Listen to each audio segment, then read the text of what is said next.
say that niggas or black people, especially black men, are lazy is not really true. I mean, if you know niggas, like I know niggas, I know you niggas know a lot of niggas. So when you know about niggas, let's speak about blacks. You know, we're kind of talking in our language to our people. Of course, it's a dodos that be like, can I say nigga? Hey, you can say whatever you want. This is America, right? So anyway, to say that black men, because this is a big issue, are lazy, is not true. When you say that black man is lazy, what you really are saying is that this nigga don't want to do what you want that nigga to do. It's not saying that nigga is not doing nothing. That nigga is not about nothing. That nigga is not trying to get his, bling bling, papers, education, whatever that nigga may be about. Some niggas about education, and that just says ardent about that education. You understand? Passionate about it. As a nigga out there that's pimping. As a nigga that's out there that's in the drug game. As a nigga that's out there trying to get a government job. As a nigga out there that's trying to be president. You understand? If that nigga, whatever that particular black man is about, you understand? They are passionate about that. I mean, the only time you see it, if you're talking about a nigga that's on drugs, I'm talking about like crack, cocaine, you understand, methamphetamines, or, some crazy stuff like that. Well, what you're talking about is somebody who has a medical problem. You understand? Because the drugs, you understand, crack, cocaine, heroin, the rest of that, that is a medical. You talk about a medical and perhaps a psychiatric condition that needs to be treated like a medical or psychiatric condition. You talk about, oh, this person doing drugs. What's wrong with you? You're doing drugs. I mean, look at the hypocrisy. Somebody's on drugs. They're already addicted to drugs. And we're talking about drugs, real drugs. Don't be talking about somebody, like Judge Mathis be saying. He be saying like, you don't hear nobody like selling their TV, to buy a nickel bag. You understand? So you have to look at marijuana medicinal, marijuana sacramental, so forth and so on. That's a different level there. We're talking about things like the so-called hard drugs, like, crack, cocaine, heroin, methamphetamine, or even this other stuff, ecstasy and the date rape drugs, and these kind of things that make people fall asleep and they get raped. They don't even know. Those are drugs out there. People doing crack. We all know about crack is whack, but we also know the effect of crack. You understand? Especially if you come from the ghetto. If you don't come from the ghetto, even the drugs are out there in the burbs too. People are getting hooked out there. We're talking about white, black, Asian, Indian, Spanish, Korean, Japanese, whatever you want to call yourself. You understand? Getting hooked like the Indians, American Indians got hooked on the alcohol.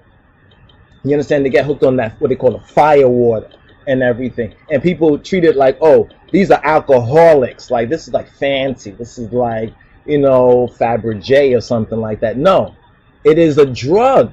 You understand? That person has a medical dependency. It becomes a medical condition, a medical dependency. You understand? You should treat it like that. So if you're talking about the nigga that's on crack or on some hard drugs, or have gone through some trauma in their life where the whole psychiatry ain't working right and everything, and they have a chemical, that's what they call it, a chemical. See, when a white kid gets caught with some drugs, and they say, oh, he has a chemical dependency. A chemical dependency. So when I'm talking about our brothers and our sisters out there who have chemical dependencies. You see, if you have a chemical dependency, you have a medical condition. You understand? You have a medical condition, something that goes even sometimes beyond a person's willpower. You understand? Like somebody sticks a needle in your arm and get you high on some heroin or whatever like that. You ain't gonna be acting like yourself. You know what I'm saying? You should be snorting some coke or whatever like that, taking some methamphetamine. You ain't gonna be acting like yourself. You're not gonna be able to help yourself. Somebody give you some date rape drug. You know what I'm saying? You're not gonna prevent yourself from knocking out or not being able to protect yourself. You know what I'm saying? So when they talk about, oh, niggas are lazy, niggas want to get post-slavery economic bailouts. I like the sound of that. post-slavery economic bailouts. PSEB. They want to get some PSEB. You understand? Post-slavery economic bailout. You understand? Where are our so-called Negro, you understand, our Ethiopian reparation? I say Ethiopian, not for you new cats that came after the 70s and stuff like that. I'm talking about the fact that blacks in the Americas and the Caribbean were known as Ethiopian. If you go back to the Civil War and not even before the Civil War, actually, it was the Independence War and everything between the British and the Americans and everything.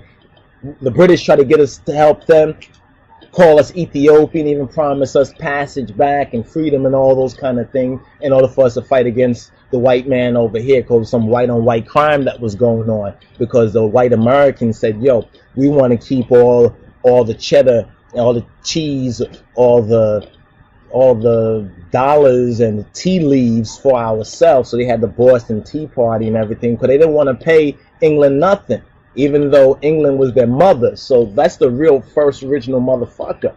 You understand? When the white Americans over here told Mother England, go F yourself. You understand? We ain't paying you no more. And they were willing to commit white on white violence. You understand? They was willing to kill each other.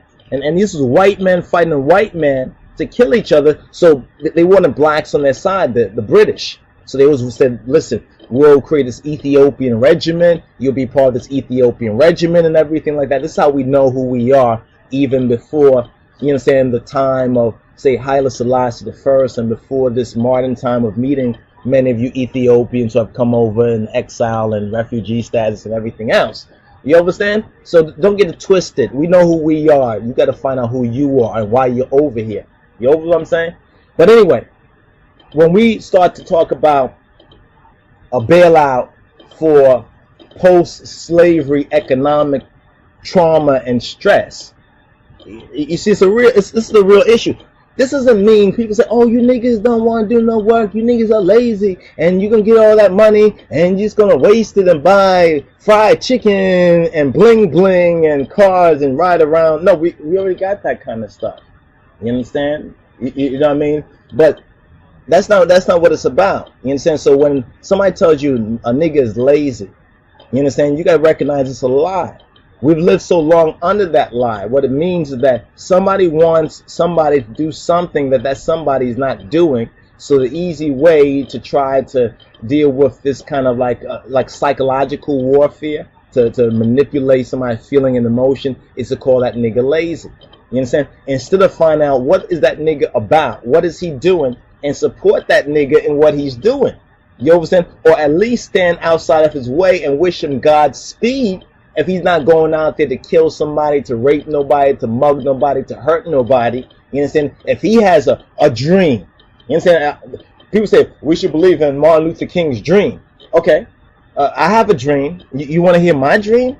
You understand? It could be just my own dream of what I want to do for myself and my family if I was unobstructed. You understand? If there were not racist and slave masters laws, which are still in effect. This is the reality of it. Some people don't know that because they're not affected by it yet. You know how niggas always get, when it finally comes down to them, they're like, I can't believe this would happen to me. And then they get to find out that it would have been happened to other niggas before them, but they didn't want to pay no attention to that. So now when it happens to them, they act like, wow, it's the end of the world. No, nigga, it's the end of your dream world.